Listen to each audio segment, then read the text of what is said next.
Hello viewers, hope you're doing well.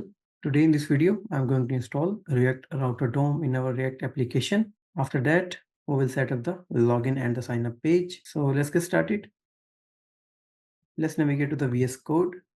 As you can see, the SRC package. Inside this, I'm going to create a new folder with the name pages. Inside this, we have a new folder with the name login. Second, we have sign up. Inside the login, I'm going to create a new file with the name login.js. And inside the sign up package, I'm going to create a new file with the name signup.js. So inside the signup.js file, I'm going to add the basic structure of the code. As you can see, now let's go to the login.js file. Now after this, I'm going to install React Router DOM. So the command we have npm install react router DOM.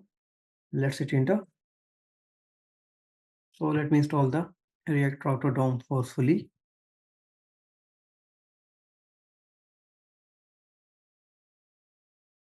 As you can see, React Router DOM installed successfully.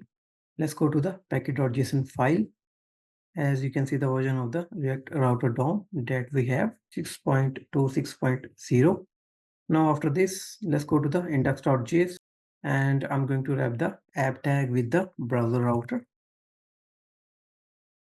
Let me import the browser router from the React Router DOM. As you can see the import. Now after this, let's go to the app.js. Let me remove this code. So the first we have the tag that is the routes. Inside this we have a route tag. We will have different childs. So let me add here the path that we have /register.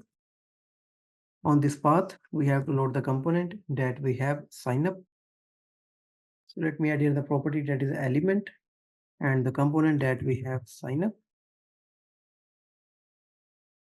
After this, we have a child with the path login. And we have to load here the component that is a login. As you can see the imports. Now let's navigate to the browser. After the base URL of our application, I'm going to add here the path for the sign up page that we have /register. As you can see, the sign up component loaded successfully. Let me add here the path for the login page. As you can see, the login page loaded successfully. So that's all for now from my side. If you have any confusion, you can do comment. Thanks for watching. Take care. Bye.